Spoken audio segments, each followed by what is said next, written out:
nyakubahwa intwari Geregori Kayibanda. Perezida Kayibanda kimwe na bagenzi be benshi yari yarize mu seminari y'Ikabgayi.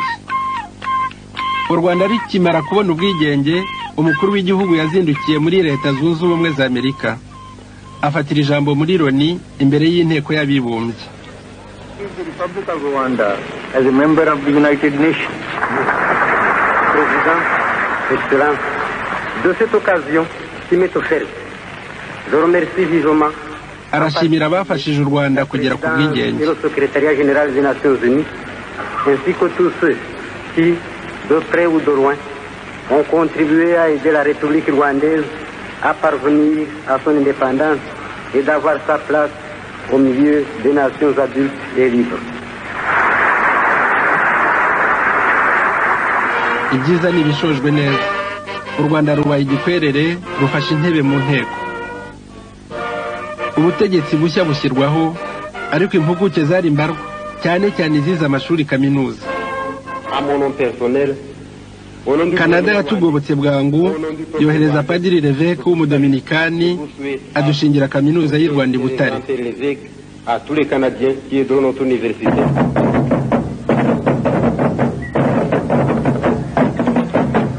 Monde entier lui-même ne saurait Padiri Levesque niwe munyamahanga wenyine wabonye umudari w'ishimwe uhanitse utuma tumwita umubyeyi w'igihugu. Sur sa petite planète, un nouveau centre de culture, de progrès et de paix.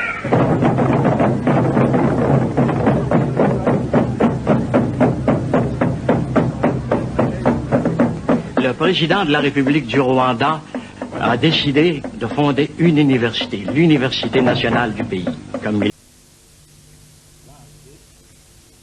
tugiye ko abo bavuganye no kuvuga inkotanyi atari abanzi ahubwo ari abavandimwe, mbese guhera ejo tugomba kuvuga ko abo bantu ari abavandimwe.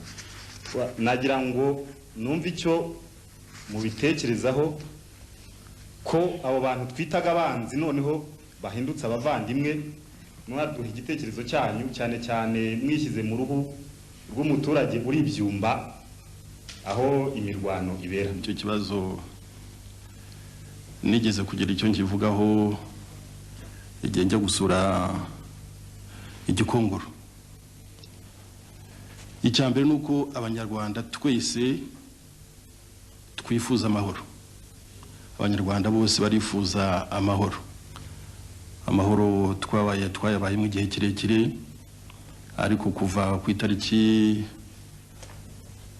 ya mbere y'ukwa 10 mu 1990 baraza barayadutesha kugeza n'ubu ngubu.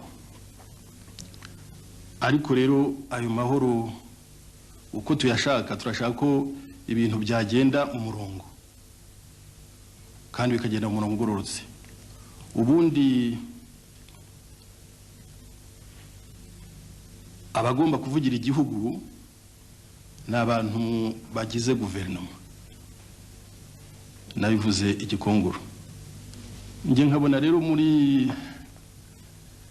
iyi mishyikirano yabereye i Brussels harimo yenda ibintu hari bigomba gusobanurwa. Icyambere kigomba gusobanurwa nuko kuva intambara yitangira, ariko cyane cyane muri 1991 abanyarwanda baravuze bati ko tubona amashyaka amwe yitwaye nkaho afatanyije n'inkotanyi. Byaravuzwe muri mitingi, bamwe babyemeza abandi babihakana. Muri bukana itangazo ry'ingabo z'igihugu ryahise kuri radio umuntu agiranije cyangwa se nk'icyumweru iryo tangazo rimaze gusohoka. Amashyaka amwe yaravuze ati turashaka kubanza kumenya ayo mashyaka abasirikari bavuze ko afatanije n'inkotanyi, kumenya ayariyo, kuko twe tudashaka kuvugana n'amashyaka afatanije n'inkotanyi. Twari muri iki cyumba bati tubwire ayo mashyaka tuyace. tuyasohore muri iyi nzu kuko afatanije n'inkotanyi. Icyo gihe nta mashyaka yabyivugiraga. None ubeje ubundi baragiye i Buruseli basinya n'izo nkotanyi. None se iyo mariage yabaye batarabanje kusabana, icyo ni ikintu cya mbere bagomba gusobanura. Ibyo bahakanaga ejo bundi ngo nta shyaka ririho rifatanyije n'inkotanyi, tukayivugira muri iyi sare bakavuga bati ibyo abasirikare bavuze babeshye, none ejo bundi barasinye. Njye mbona rero nabwo hantu hadafututse neza. Ikindi cya kabiri kidafututse nuko kujya gusinya n'inkotanyi ngo urashaka amahoro, kandi izo nkotanyi arizo zibuza amahoro, nabyo ntibyumvikana neza. Ntangira navuze ko guverinoma dufite ubu ngubu irimo amashyaka 5. Muri ayo mashyaka 5, 3 arahambiye agiye i Buruseli, rwihishwa yitebye,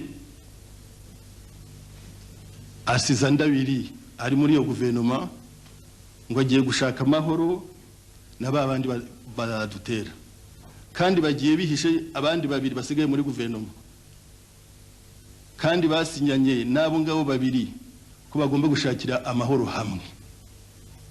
Muri protocole d'entente basinye harimo ku ngingo ya kangahe gushaka amahoro. Ayo mahoro ragomba gushakwa n'iyo guverinoma, kandi guverinoma irimo amashyaka 5. None rero abo bitebye kandi barasinye n'aya mashyaka yose bari 5 bati dufite programme tugomba gukora, baritebye bagiye gusinya n'inkotanyi bati amahoro dushaka ni ukurwanya babandi 2 basigaye. Ubuse turemera ko bari hamwe nandi? Ko bari hamwe se n'abandi basinyanye muri ya protocole d'entente uko ari 5, twemere se ko bari hamwe n'abo basinyanye ejo? Aho naho hari ikibazo. Abantu basobanurira abanyarwanda, niba twemeye sinya ya mbere, ntiwavuga ko ubu programme ugiye kugira ari yo kurwanya wa wundi wasigaye utamubwiye. Niba twemeye kandi sinya ya kabiri tuvuga ngo turwanye wa wundi wasize utamubwiye, none se ko programme twasenya ari amashyaka 5 ukabusinye ko uza kuyirwanya ngo harimo uwasigaye, wowe uri mu yihe guverinoma? Hari ibintu rero bitafututse abantu basobanura, ariko rero akaba atari ugushaka kurwanya ko abantu baje kubonana n'izo nkotanyi uko babishoye, ariko rero kujya kuvuga ngo uravugira rubanda, uravugira abanyarwanda, ariko rero kujya gusinya ibivuguruzo byo wasinye ejo bundi, kujya gusinya ibyo ejo bundi wahakanaga nguriya muntu tuziranye ntisimuzi, aho ngaho ndakeka ko bitafututse koko. Ukambaza rotese ubu ngo waracyari umwanzi cyangwa se umwanzi, ngira ngo twese turifuza ko ataba umwanzi, ariko rero igihe atyohereza amasasu, igihe bavugana ngo baranywana ngo barasinyana hamwe, ugasanga byumba nibwo itewe, icyo gihe nanjye sinzi izina namuha cyangwa bo bamuha. Nyakubahwa Perezida, hari imyifatire nakwita mibi y'abasirikare imaze iminsi igaragara. Hari abasahura bagafata abakobwa ku ngufu n'abagore, hari n'abica abaturage, bikaba byaragaye cyane cyane Kibuye, Byumba, Gisenyi, Ruhengeri. None nkaba nagira ngo babaze mwebwe mwategetse ingabo z'igihugu imyaka 30, mufitemo icyo nakwita experience, ngira mu dukorere analyse mbese mutubwire cyaba kibitera, kubera kandi ko muri ino mu politique mwe mwatubwira ingaruka mubona byagira ariko baturage ari no kuri intambara. Nje byarambabaje cyane kuko kuva ingabo z'u Rwanda zibaho muri 60 zakomeje kurengera u Rwanda, zakomeje kurengera igihugu, kuko u Rwanda atari ubungubu rutewe, u Rwanda rwagiye ruterwa kenshi cyane cyane umaze kubona independence. Izo ngabo zakoze akazi kazo no muri intambara twatangiye muri 90, ingabo zakoze akazi kazo kuko imigambo umwanzi yari afite ngo yo gufata u Rwanda mu cyumweru, ngo yo kushyiraho ubutegetsi bwe mu cyumweru kimwe, ibyo ntiyabishoboye. Ariko rero nanone ibyo byaje kuza ngo bikaba biterwa n'ibintu byinshi, ngo bikaba biterwa n'amagambo amwe y'abanyapolitiki yabaca intege izo ngabo n'ibindi bibazo. Ariko ronge bikaba byarambabaje rwose kuko kuvigiye intambara itangira abanyarwanda intege izo ngabo n'ibindi bibazo. Ariko ronge bikaba byarambabaje rwose kuko kuvigiye intambara itangira abanyarwanda abaturage bari mu gace intambara iberamo berekanye bihagije ko bashyikiye izo ngabo, babana nazo, barana Rwantambi, babafasha kwikorera ibyo bagomba kwikorera, bakabagemurira igihe bari aho imihanda itagera. Urumva rero kugira ngo abasirikari bamwe bahohotere b'abaturage ibyo birababaje. Nkaba rero rwose twafatanya ko nawe nabonye ko bikubabaje kongera gusaba ibintu bibiri. Icyambere ngasaba abaturage ko bakomeza kwizera ingabo zabo, kuko urebye abo basahuye, abo bishe ni bake cyane, kandi ibyo byose abo byabaye byahoshejwe n'izindi ngabo zifite umurava. Ngasaba rero ko bakomeza kuzizera, kuzitera inkunga, kuzibwira amagambo azishyigikira, aho kugira ngo barebe abo ngabo yenda bajya gukora ibyo abanyarwanda batifuza. No muri izo mpamvu ariko nkaba navuga ko urabizi kuva muri 90 twahamagaye abasirikari, abasore ngo baze mu busirikari, baza ari benshi, ntibabona igihe cyo kurobanura. Urumva ko bamwe yenda bari basanzwe biba, bari basanzwe ari amabandi, baboneyeho nabo baza mu busirikari, igihe yamenya kuri kurashije imbunda rero yahura n'umubandi atungino tujyane.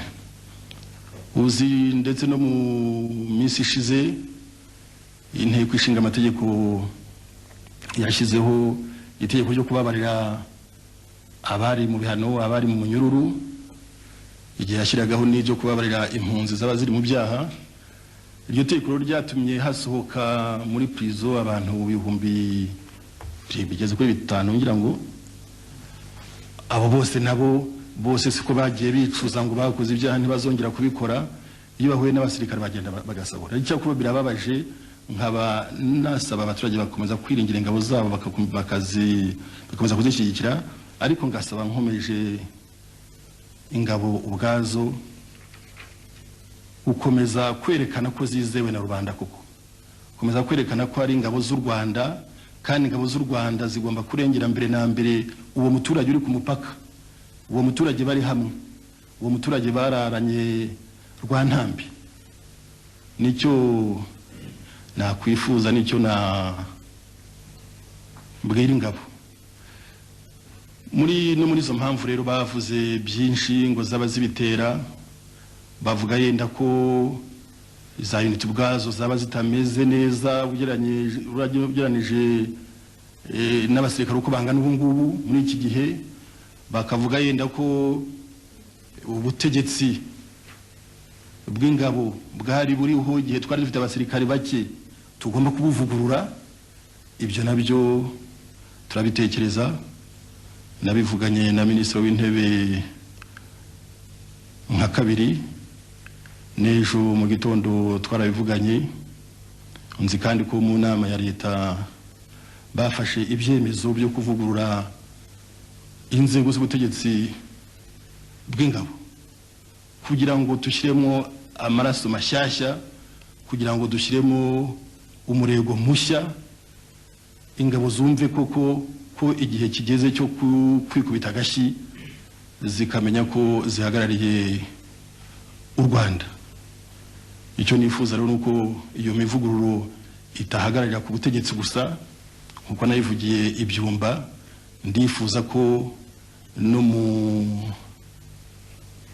muri za segiteri y'ingabo zihagaze mu ngando yazo bashyiraho za unité zihwanye n'abasirikari barimo uko bangana.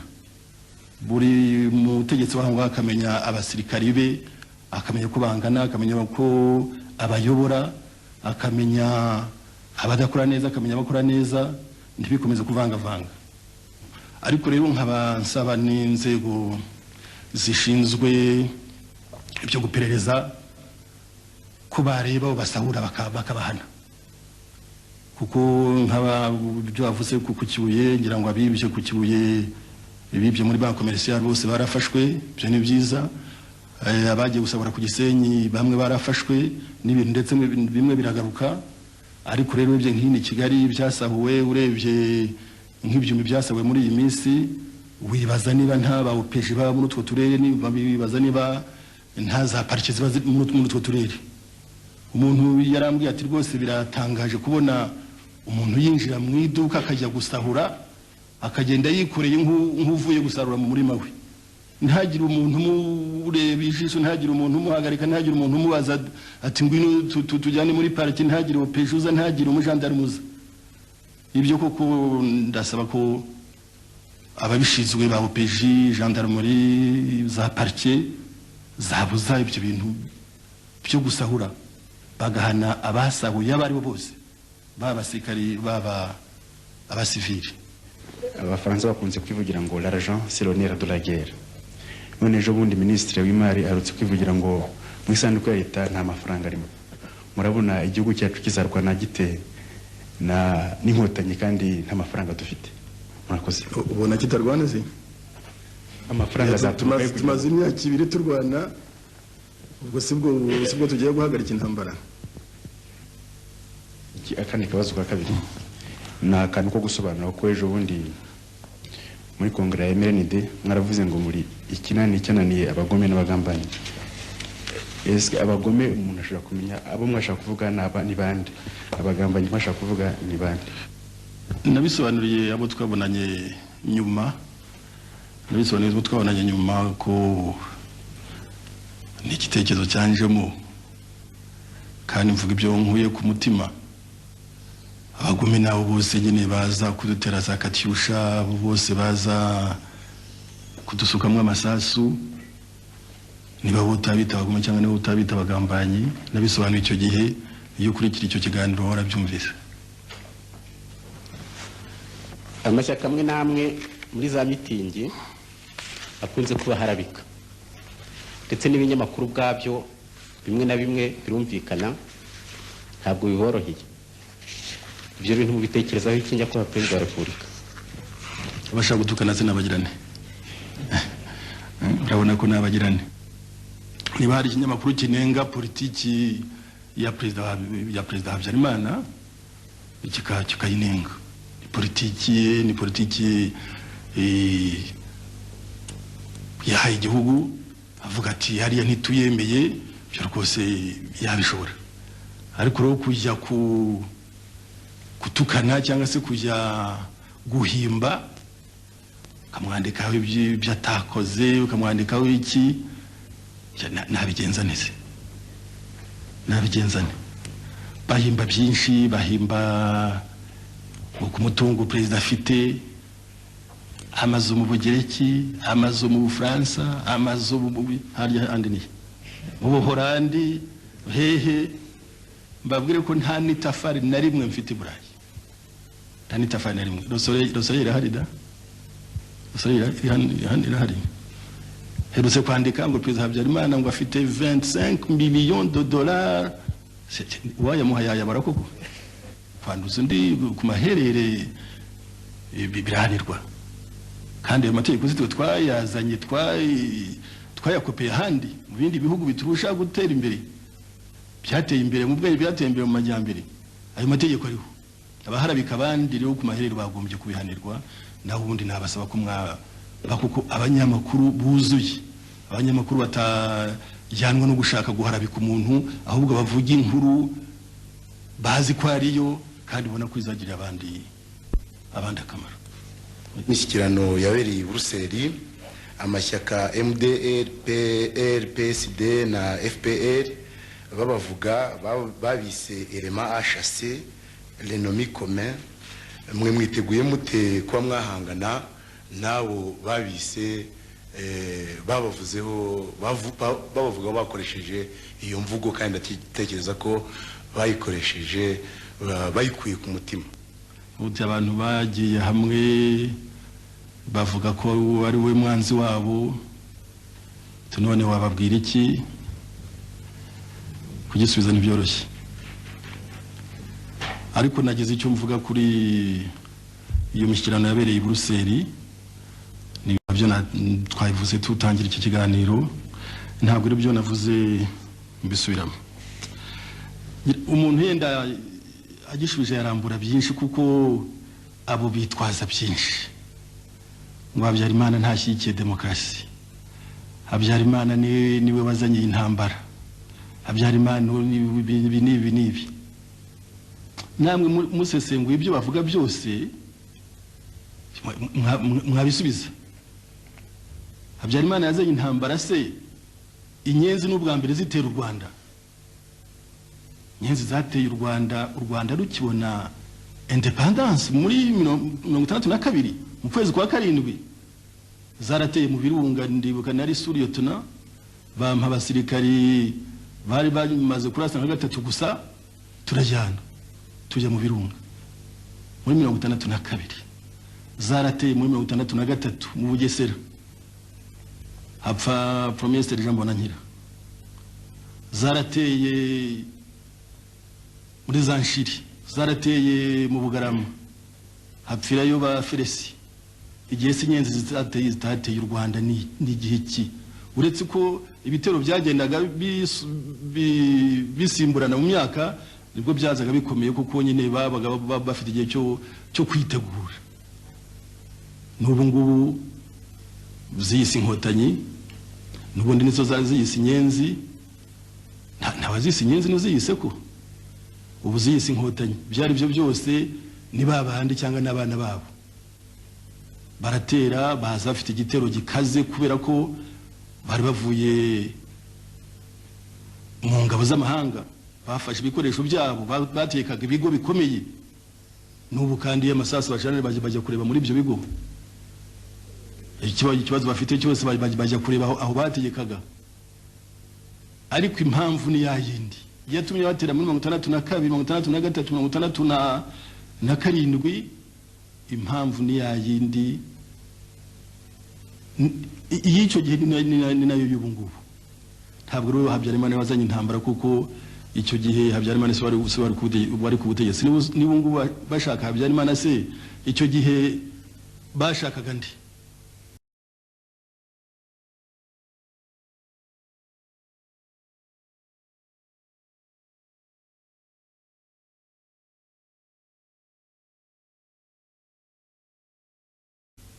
Niba ubu ngubu se bashaka Habyarimana, icyo gihe barashakaga wari uhari icyo gihe.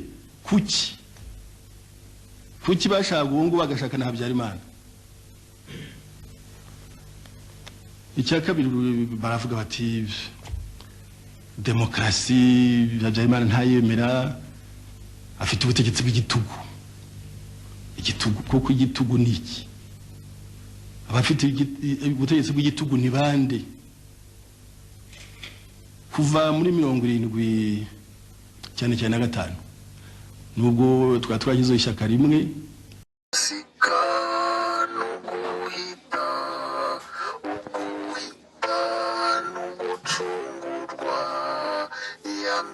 Nyakanga ni pasika y'abahutu iya mbere Nyakanga n'uguhita kw'abahutu bavibu zimubagibuntu iya mbere Nyakanga n'ugucungurwa kw'abahutu iya mbere Nyakanga n'ubwigenge bwa rubanda kuko Uwiteka yakunze abahutu cyane yaboherereje umugaragu Geregori Kayibanda ndetse amuha n'abunganizi babiri Gitera Yozefu n'abica mu Makabaritazari ngo babakure mu bucakara bwa Karinga babakura ku ngoyi y'urugomo rw'abatutsi babakura mu mujishi w'abanyamurengwe b'abatutsi babakura mu bucakara babashyira mu bwigenge babakura mu gisuzuguriro ubwigenge ni pasika y'abahutu pasika ubuhita n'abahibu n'umubagibuntu iya mbere Nyakanga ni pasika y'abahutu iya mbere Nyakanga ni pasika ya rubanda. ariko urebye wasanga iryo shyaka inama abantu bisanzura kugira ngo ndishyireho nagombye kujya mu prefecture ukorana inama n'abategetsi ba prefecture n'abashinzwe amajyambere muri prefecture amanama twarazengurutse hose ariko bakavuga ngo ni igitugu murebe mu madiskuru yanjye nkunda kuvuga mu dialogue concertation simbitangiye ubu ngubu kumvikana mukajya inama byo byose narabyerekanye kuva icyo gihe muri 75 nshyiraho iryo shyaka rimwe amanama nakoresheje nashaka ko umuntu avuga kisanzura muribuka kuva muri 87 88 nakoreje amanama hariya kuri stade y'Inyamirambo nkoresha amanama n'abakozi b'inzego zose nkoresha amanama n'abacuruzi b'inzego zose kuva ku mucuruzi utuma ibintu mu mahanga kugeza ku mucuruzi wo mu isoko kugurisha inyanya abanyamabanki bose aburugumestre muri 88 nibwo icyo gihe navuze nti turebe uko twavugurura politiki yacu ubu se uwari wabintegetse se ninde abo bose ko najya kwirwana nabo bakampa ibitekerezo byabo bakampa ibyifuzo byabo igitugu se kiri hehe demokarasi itari yose ni yiye mumaze imyaka 19 muyobora u Rwanda mu bihugu byinshi bigendera kuri demokarasi isesuye perezida ntakunze kurenza manda ebyiri z'imyaka 4 5 cyangwa 7 none mwebwe mwiyemeje kongera kwiyamamaza murasanga imyaka 19 idahagije aka kabiri nako nababazaga kuko mu Rwanda ubu ngubu mumaze kuba inararibonye muri politiki ikibazo cy'abahutu n'abatutsi cyakomeje kuremerera iki gihugu cyacu ubu ngubu nyuma y'imyaka 19 muyobora iki gihugu icyo kibazo murabona giteye gite murabona kizarangira gite ikibazo cyo cya mbere ngira ngo ntabwo ari nge wabibaza wabaza abanyarwanda ubwabo navuze kuko bansabye ko nakongera kwiyamamaza numva ngifite imbaraga mfite imyaka 55 zo kwiyamamaza kumbwira rero ngo ese bizagenda bite ibyo n'abaturage bazasubiza icyo kibazo cyabo nta kindi nabona nakongera kuko abaturage nabo bazasubiza mu matora. Urambwira uti ikibazo cy'abahutu n'abatutsi kibona ute?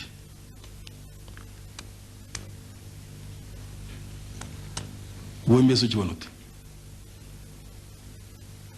Kuko abahutu n'abatutsi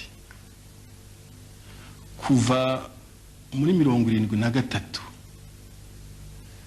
icyo politiki ya Repubulika ya Kabiri itakoze kugira ngo abahutu n'abatutsi bumvikane ni ikihe?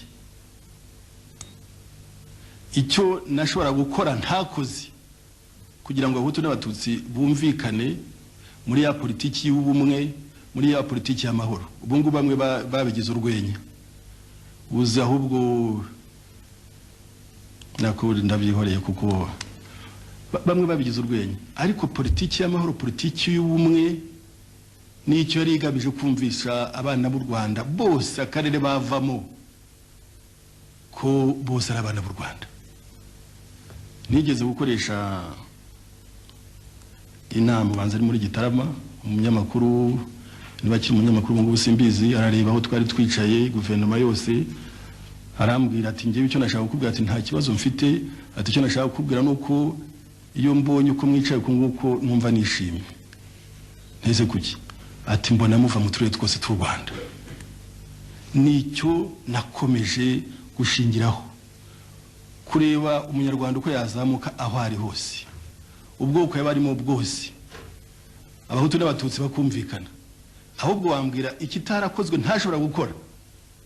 Ibyaje nyuma rero intambara igatera, bakavuga ngo ubwoko n'ubu bwarahohotewe. Koko abanyarwanda niko babibona, babona ko Repubulika ya Kabiri, babona ko Habyarimana ntacyo yakoze kugira ngo abatutsi bumve ko ari abanyarwanda muri iki gihugu. Niko abanyarwanda babibona koko?